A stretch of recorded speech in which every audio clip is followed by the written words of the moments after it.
Selamat siang Pak Robi. Apakah suara saya terdengar? Ya, sudah. Oke, selamat siang juga teman-teman semua ya. Seperti biasa, setiap hari Senin, Rabu, dan juga Jumat kita kembali menyapa teman-teman melalui program Market Update Live ya. Dan seperti yang tadi sudah saya sampaikan nih sama teman-teman, kalau hari ini harga emas fisik JFX Gold X ini harganya mengalami kenaikan gitu ya. Teman-teman mungkin udah mulai penasaran nih kira-kira berapa naiknya gitu ya dan berapa harganya hari ini. Tapi sebelum kita bahas itu, kita akan cari tahu dulu nih kira-kira apa sih penyebab di balik kenaikan harga pada harga emas fisik JFX Gold X di aplikasi Metal Go Plus pada hari ini. Karena seperti yang kita tahu, 2 hari ke belakang ini harganya terkoreksi atau melemah ya teman-teman. Nah, untuk memberikan jawaban atas rasa penasaran kita bisa langsung tanyakan langsung ke narasumber kita, ke Pak Robi. Mungkin Pak Robi bisa ceritakan nih ke teman-teman, kira-kira apa yang menyebabkan harga emas fisik JFX Gold X di aplikasi Metal Go Plus ini pada hari ini mengalami penguatan, Pak. Silahkan Pak Robi. Selamat siang Mbak Novi, ya, karena semua US data soft opening udah signalnya udah lumayan bagus. Juga dapat data-data semua udah keluar, itu udah mulai beli balik lagi di safe haven buying. Sama juga orang juga mesti menutup untuk short coverage, karena banyak yang waktu itu udah tinggi semua, itu banyak kan ambil short position. Bagian buyingnya semua segitu, itu yang salah satunya bikin emas rada dikit bullish, tapi bukan bullish banget, karena emang kalau saya lihat dari sini itu masih neutral, masih di sideways. Nah, juga di sini juga ada tanda-tanda itu US Employee Indicator itu melemah. Itu yang salah satunya kenapa itu signal sedikit ada ekspektasinya untuk meningkat Fed bakalan turunin suku bunga. Oke, nah ini berarti ada terjadi peningkatan ekspektasi ya Pak dari pasar terhadap pemotongan suku bunga oleh The Fed di Desember nanti ya? Iya, emang nggak sebanyak yang kayak kemarin bisa sampai 90, tapi tetap masih di bawah 50%, tapi ada meningkat daripada yang kemarin yang mana ada di 30-an.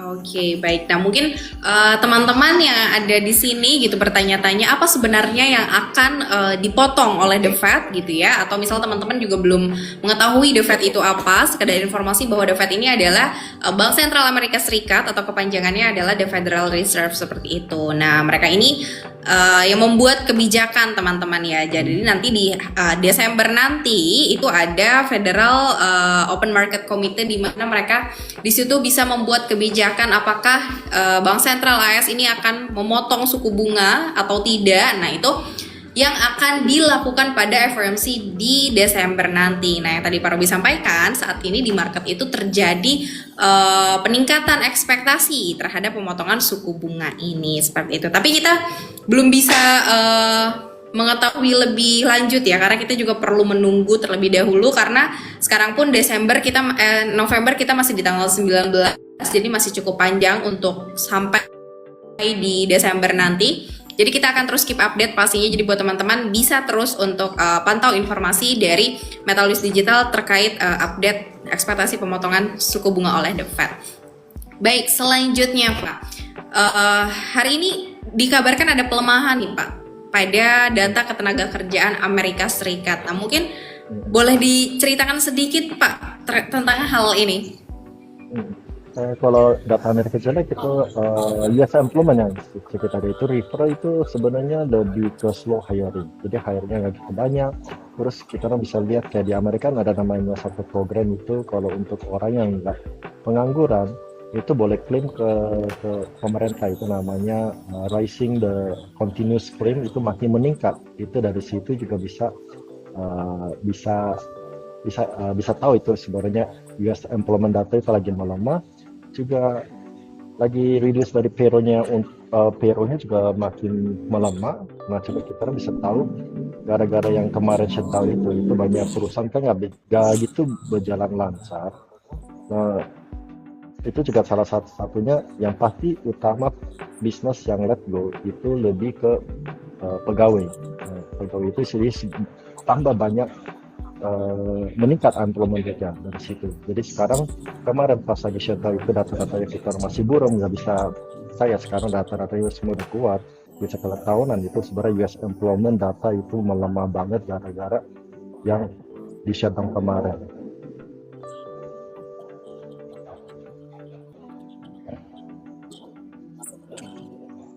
Oke, Pak Robi, kalau boleh diceritakan nih sama teman-teman gitu, kira-kira apa sih Pak hubungan antara data tenaga kerja Amerika Serikat yang dirilis gitu ya dengan perubahan atau naik turunnya harga emas gitu Pak? Ada gak sih Pak hubungannya di antara kedua hal ini? Ada, kalau misalnya employment rate indirectly ada sih sebenarnya. Kalau misalnya employment rate semakin meningkat, berarti tanda-tanda satu itu bisnisnya lagi nggak jalan. Jadi bisnis semua negaranya lagi nggak jalan, berarti indikatornya jadi kita orang saham yang di resiko, yang investasi yang lebih resiko itu makin orang shift towards ke safe haven dari situ. Nah situ jadi karena emang kita orang nggak bisa tanda, misalnya ekonomi lagi jelek, misalnya perusahaan lagi jelek, kenapa saya mesti ambil resiko untuk investasi di instrumen yang lebih resiko di situ. Oke, nah teman-teman mungkin tahu gitu ya kalau misalnya emas sendiri memang dikenal menjadi instrumen investasi yang minim akan resiko gitu ya. Kalau misalnya mungkin teman-teman biasa gitu ya mendengar kata-kata resiko ini, memang ada investasi yang minim resiko dan juga besar resikonya ya Pak ya. Salah satunya kalau yang resikonya besar ini apa Pak Robi? Resiko besar ya kita orang bisa lihat kayak misalnya unemployment rate-nya itu naiknya meningkatnya lebih expected banget gitu. Kalau misalnya kita orang cuma naik increase masih di dalam 1% itu emang ada resiko, tapi nggak resikonya tinggi sampai tinggi-tinggi kalau emang dia tembus 1% dari situ.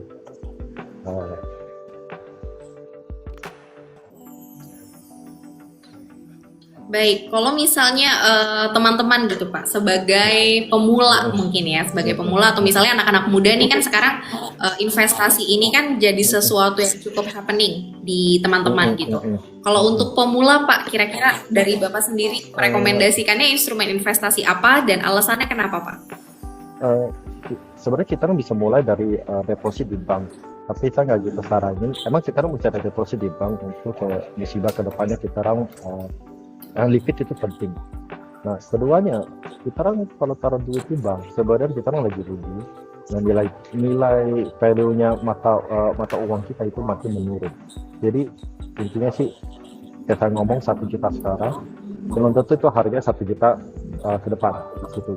Nah kalau investasi lebih resiko kayak misalnya saham, orang pasti mau mainnya saham yang apa itu semuanya itu ada resikonya sangat tinggi, jaraknya sangat tinggi. Nah kalau untuk orang yang baru mulai coba, jadi kayak misalnya kita orang bilang jangan langsung tenggelam ke kolam berenang, kita tes dulu airnya dingin apa hangat apa panas dari situ.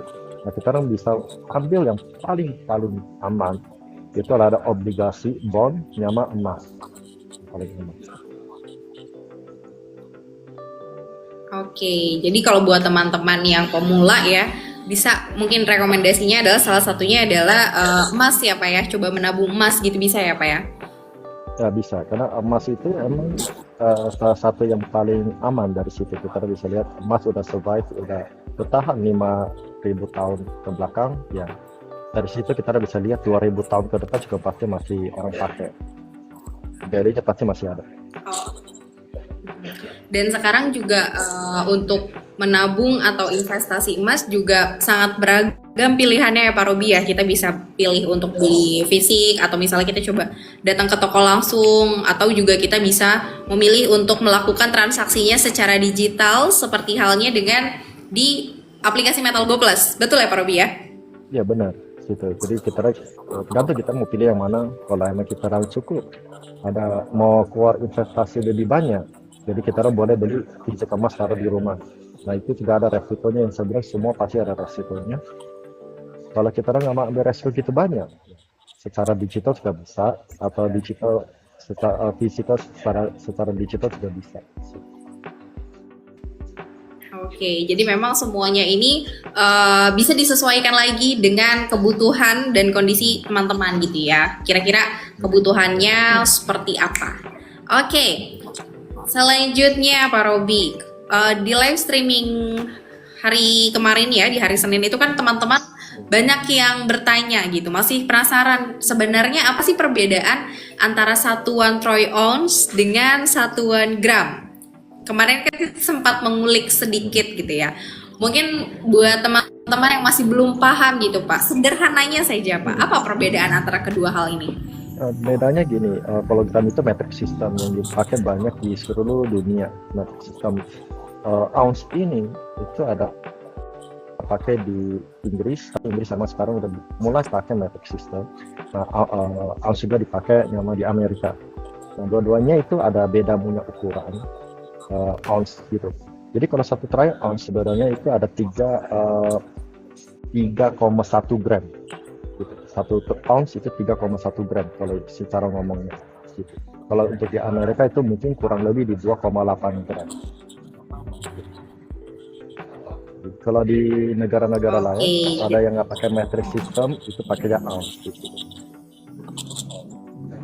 Oke, jadi ini sebenarnya kalau di Indonesia sendiri mungkin memang lebih awamnya itu teman-teman kepada per gram ya Pak ya? Iya benar, karena di semua Asia Tenggara ini semua pakainya metric system. Oke, jadi itu ya teman-teman ya perbedaannya. Kalau tadi kan per troy ounce itu kurang lebih 31, sekian gram gitu ya. Dan kalau misalnya satuan gram ya biasanya ya per 1 gram, 2 gram dan seperti itu. Jadi itu adalah perbedaan. Kalau misalnya teman-teman mendengar gitu, misalnya teman-teman baca beritanya Metal News gitu, hari ini harganya naik berapa US dollar per troy ounce gitu. Nah itu satuannya ya teman-teman ya. Tapi nggak apa-apa, kita bisa tingkatkan literasi kita sama-sama. Jadi kalau teman-teman ngerasa ada yang belum dipahami, boleh banget untuk tanyain aja langsung ya. Tulis aja di kolom komentar. Kalau misalnya nggak sempat di live streaming ini, teman-teman juga bisa tulis pertanyaannya di kolom komentar postingannya Metal News, karena nanti juga akan kita catat untuk kita tanyakan langsung kepada narasumber kita. Seperti itu. Kemudian, kalau misalnya kita lihat Pak, belakangan ini ya, dengan kondisi ekonomi saat ini, mengingat juga ini kan sudah menjelang akhir tahun ya, dan kita juga akan sesaat lagi akan menyaksikan untuk FOMC terakhir pada tahun ini di bulan Desember nanti. Sejauh ini mungkin kalau misalnya dari pengamatan Bapak, kira-kira kemana nih arah ekspektasi pasar terhadap kondisi ekonomi saat ini? Jadi sekarang ini kan masih datanya masih soft, masih kita nggak bisa gitu untuk yakin pakai data-data karena baru buka Amerika di situ. Nah, probability-nya untuk kita tergantung dari Fed. Fed ini mau easy atau enggak di berikutnya meeting. Kalau emang easy diturun itu ya kita bisa kelihatan itu emas bakalan bullish. Kalau karena pasti dolarnya melemah. Dan news yang terakhir saya dengar itu Fed lagi cetak duit lagi. Nah lagi cetak duit ya sebetulnya aja itu dolarnya melemah ya bikin orang semua shift forward ke September. Ya kalau menurut saya secara panjang ini sampai akhir tahun menurut saya masih bullish. Biarpun nggak bullish kayak kemarin tapi tetap masih bullish. Oke ya. Jadi itu ya teman-teman ya, karena kalau misalnya kita lihat sekarang juga mungkin beberapa rekan-rekan investor gitu ya mulai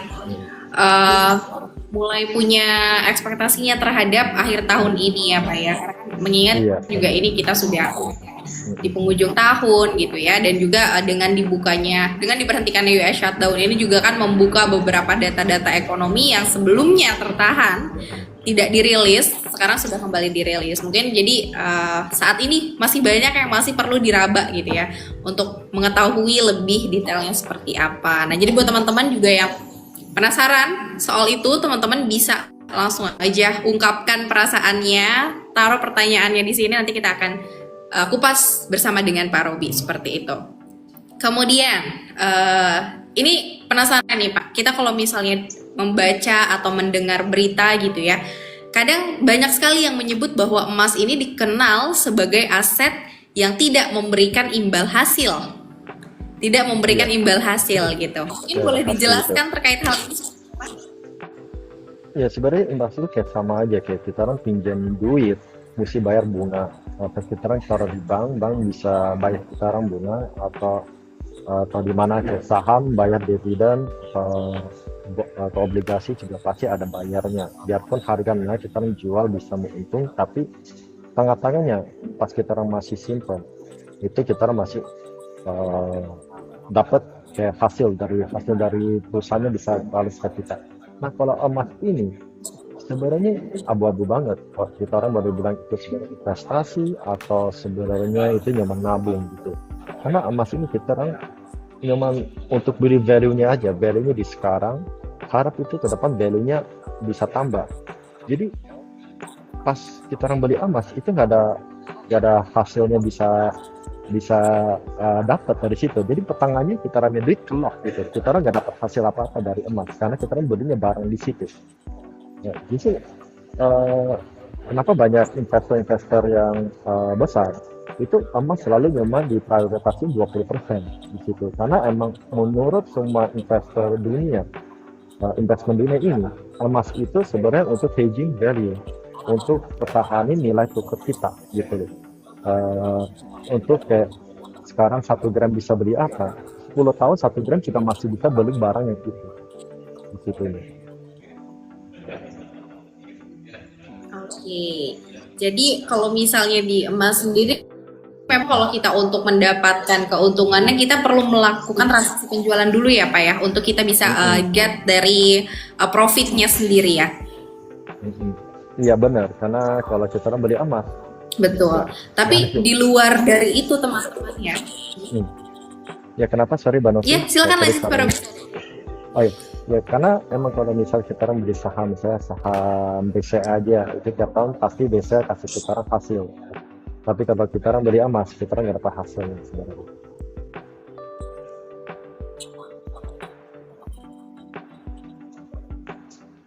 Oke, makanya ini mungkin menjadi salah satu alasan kenapa emas sangat direkomendasikan untuk menjadi investasi jangka panjang ya Pak ya.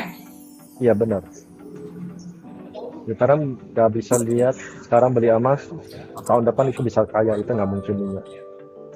Jadi sebenarnya kita orang memang bertahanin value kita masih bersama 10 tahun ke depan. Oke, nah itu ya teman-teman ya. Jadi memang kalau misalnya teman-teman mencari kira-kira apa nih investasi cocok untuk jangka panjang, misalnya kalian punya goals apa gitu ya di beberapa tahun ke depan gitu. Emas nih cocok banget nih buat teman-teman yang ingin melakukan itu. Jadi kalau buat teman-teman yang punya adrenalin lebih besar, mungkin teman-teman bisa mencoba instrumen investasi lain yang memiliki tingkat adrenalin lebih besar seperti saham tadi ya, Pak Robi sampaikan kan, Mm-mm. itu Iya, lebih tinggi ya Pak ya untuk ininya, itu bisa menjadi pilihan. Tapi kalau pengen yang tenang-tenang aja ya, yang tenang-tenang aja dan cocok untuk jangka panjang, teman-teman bisa pilih emas sebagai instrumen investasinya. Seperti itu. Baik, selanjutnya kalau misalnya kita membahas soal naik turunnya harga emas nih Pak, banyak dari teman-teman yang ketika harga naik mereka bertanya kapan harganya akan turun. Tapi ketika harganya Mm-mm. sudah turun, mereka bertanya lagi nih teman-teman, kapan Iya. harganya mencapai level ini, kapan level ini dan lain-lain. Seperti halnya salah satunya adalah prediksi dari followers di TikToknya Metal News ini ya, ada dari akun Amir, di situ nama akunnya. Beliau menyampaikan prediksinya bahwa katanya harga emas ini diprediksi oleh Kamir ini sepertinya akan turun ke level 1,8 juta per gram. Mengingat sekarang harganya sudah di level 2 juta. Seperti Mm-mm. itu. Kalau misalnya dari pendapat Pak Robi sendiri nih, dari kacamata Bapak, kira-kira memungkinkan nggak Pak turun ke 1,8? 1,8 menurut saya sih rada dikit ekstrim ya. Kalau menurut saya kalau memang mau turun itu lebihnya di sekitar di 1,9.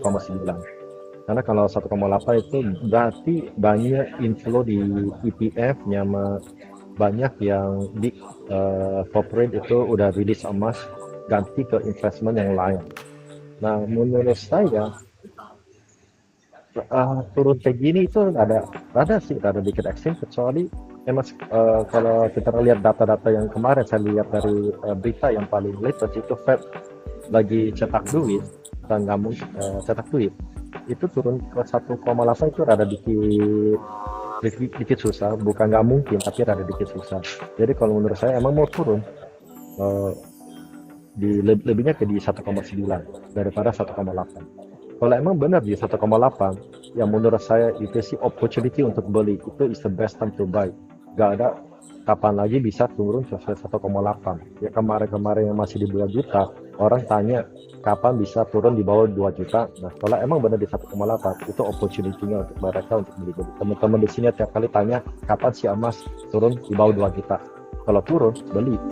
Anggap aja itu lagi Christmas sale. Oke, itu ya untuk ke Amir ya. Kalau misalnya dari pendapat narasumber kita sepertinya itu agak ekstrim kalau di 1,8, tapi sepertinya ya adalah kemungkinan untuk di 1,9. Tapi pertanyaannya adalah kalau harganya sampai turun di 1,8, Kak Amir mau beli apa enggak?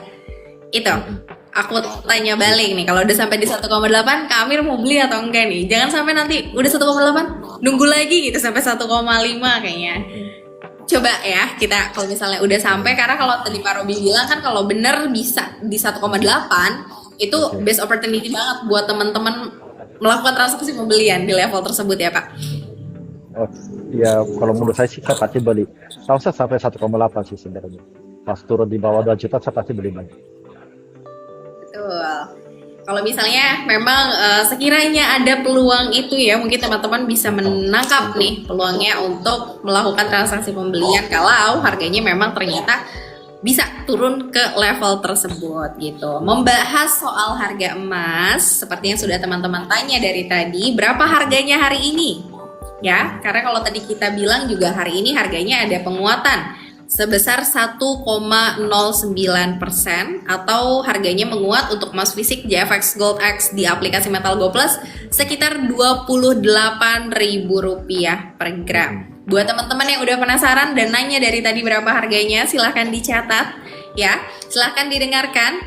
Untuk harga emas fisik JFX Gold X di aplikasi Metal Go Plus pada hari Rabu 19 November 2025 hari ini ya, harganya ini berada di angka 4.069.05 US dollar per troy ounce nih, yang tadi udah kita bahas ya, per troy ounce. Dan untuk harga itu untuk harga beli ya teman-teman ya. Saya ulangi, untuk harga belinya itu ada di 4.069.05 US dollar per troy ounce. Sedangkan untuk harga jualnya sendiri berada di 4.066.25 US dollar per troy ounce ya. Tadi di sekitar 31, sekian gram ya untuk satuan per troy ounce. Mungkin teman-teman bisa cek lagi di Google tepatnya berapa. Oke, kemudian untuk harga dengan satuan gramasi, untuk harga fisik JFX Gold X di aplikasi pada hari ini, harga belinya untuk harga 1 gram itu ada di Rp2.226.765 per gram, dan untuk harga jualnya berada di Rp2.180.103 per gram ya. Itu untuk update harga di aplikasi Metal Go Plus hari ini ya. Data tersebut diambil pada pukul 9.30 waktu Indonesia Barat.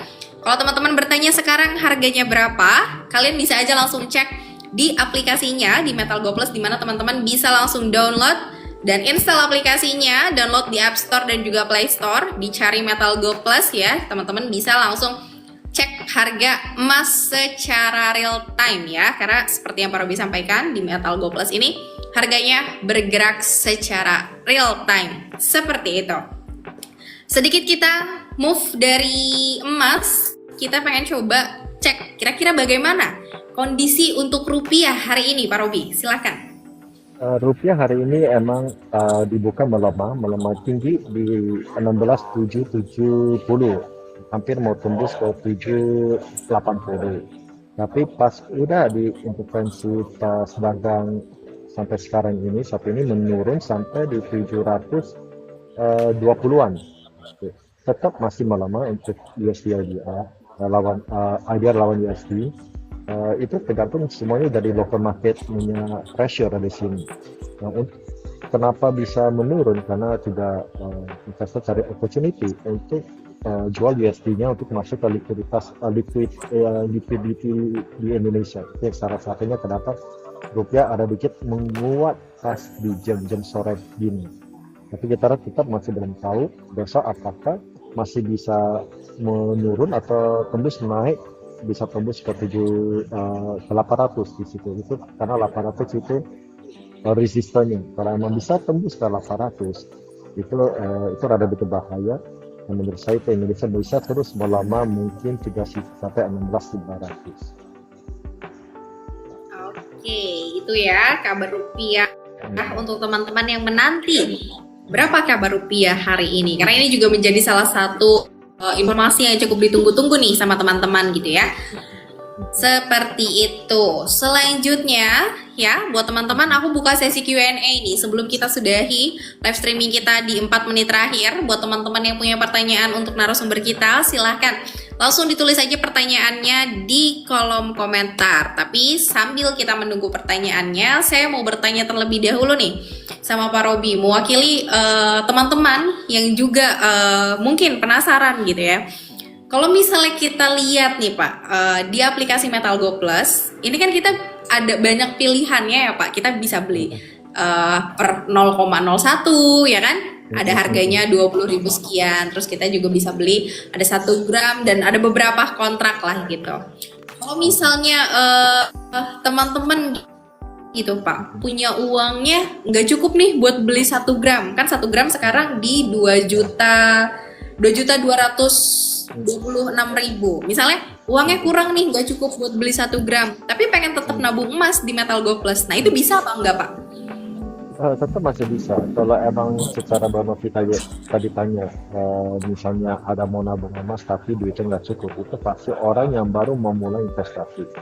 Nah, saya setiap hari ngomong kalau misal teman-teman di sini yang mau mulai investasi tapi belum tahu investasi itu kayak apa, masih mau injek ke dunia investasi, itu selalu mulainya paling kecil dulu. Orang mulai dari 0,01 gram itu dengan 20.000. Maka emang benar kita orang niat mau lebih tinggi, kita orang boleh masuk di 0,1 gram itu ada di 200 ribuan. Jadi kalau kita orang selama ini ya, kalau kita ikutin tiap minggu ini, pasti kalau teman-teman yang di sini ikutin, saya pasti bisa bilang kan kita orang ada investasi bersama. Kita orang udah pasti bisa kelihatan, udah ngumpulin berapa banyak emas sih dari Agustus sampai sekarang. Kita orang sebenarnya udah ngumpulin, saya udah ngumpulin 1,4 gram emas di sini. Tiap minggu aja 0,1 gram, itu beda banget sebenarnya. Jadi kita orang tak beli 1 gram, 1 gram mungkin kemahalan 2 jutaan, itu mungkin susah dikeluarin. Kita orang boleh mulai dari yang sekecilnya itu 0,1 gram atau 0,01 gram. Oke, ini berarti konsepnya cocok banget nih. Kalau misalnya kita pernah dengar pepatah ya, sedikit-sedikit lama-lama menjadi bukit. Nah ini cocok banget buat teman-teman yang mencoba untuk menabung emas fisik ya, untuk emas fisik di dalam bursa fisik JFX Gold X di aplikasi Metal Go Plus ya. Jadi transaksinya dilakukan di dalam bursanya JFX Gold X ya. Teman-teman bisa beli mulai dari kontrak terkecil yang tadi sudah Pak Robi sampaikan juga, teman-teman bisa beli dari 0,01, atau kalau misalnya uangnya agak leluasa teman-teman mau beli di 0,1 juga bisa banget, sekitar 200 ribuan gitu ya. Atau kalau mau beli 1 gram langsung juga bisa banget. Tapi buat teman-teman yang baru mau mencoba instrumen investasi emas gitu ya, ini bisa banget pilih di kontrak 0,01 ini. Kalian bisa beli mulai dari harga 22 ribuan aja ya. Jadi kalau misalnya mau setiap hari jatah kopinya dikurangin untuk nabung emas fisik di aplikasi Metal Go Plus, teman-teman ini bisa banget coba di kontrak 0,01 gram. Seperti itu. Oke, selanjutnya Pak Robi, sebelum kita close di live streaming siang hari ini ya, mungkin closing statement buat teman-teman yang menonton Market Update Live siang hari ini, Pak Robi silahkan. Jangan tunda untuk investasi itu kalau menurut saya. Jadi kita orang investasi itu banyak macam. Kita orang boleh mulai dari saham yang lebih resiko. Kalau saya emang waktu itu mulai investasi itu dari saham, itu udah resiko, sudah banyak loss gitu. Tapi kalau kita orang misalnya namanya mau investasi secara orang bego, ya mulainya dari yang paling benar-benar yang aman itu emas sama bond. Kalau saya bisa saranin itu selalu mulainya dari emas dulu, karena emas itu yang mungkin jatuh banyak, yang mungkin itu sebagai itu paling aman, paling stabil di sini. Kita orang bisa lihat untuk 10 tahun ini ke belakang ya sekarang itu emas udah berapa jauh daripada kita orang ngumpulin kertas yang bisa dicetak terus, nggak tahu value-nya ada atau enggak. Ya kita orang bisa mulai ngumpulin yang batu-batu yang kalau bilang sih besi berharga, precious metal di situ, itu lebih berharga. Oke, ya. Itu bisa menjadi pegangan buat teman-teman yang masih kebingungan mungkin ya, pengen coba dunia investasi tapi teman-teman bingung mau milih instrumen apa. Masukan dari Pak Robi mungkin bisa untuk dipertimbangkan. Nah, kalau misalnya sudah penasaran untuk mencoba menabung emas fisik ya, JFX Gold X di aplikasi Metal Go Plus, langsung aja teman-teman bisa download aplikasinya di App Store dan juga Play Store. Dan untuk tahu informasi serta program dan promo apa aja yang ada di Metal Go Plus, kalian bisa langsung aja mampir ke Instagramnya metalgo.co atau cek di semua sosial medianya metalgo.co seperti itu. Tapi kalau kalian mau tahu informasi soal market update juga kalian bisa langsung mampir ke sosial medianya Metal News Digital, karena kita juga ada program market update yang setiap harinya akan memberikan informasi untuk teman-teman semua. Nah, jangan lupa untuk market update live seperti biasa selalu menyapa teman-teman di hari Senin, Rabu, dan juga Jumat. Jadi kita masih ada hari Jumat untuk melanjutkan pembahasan tentang harga emas seperti itu. Pak Robi, terima kasih banyak untuk siang hari ini, Pak Robi. Ya, terima kasih banyak Mbak Rosi. Terima kasih juga untuk teman-teman semua. Selamat siang, selamat menjalankan aktivitasnya, dan sampai jumpa di hari Jumat. Terima kasih. Ya.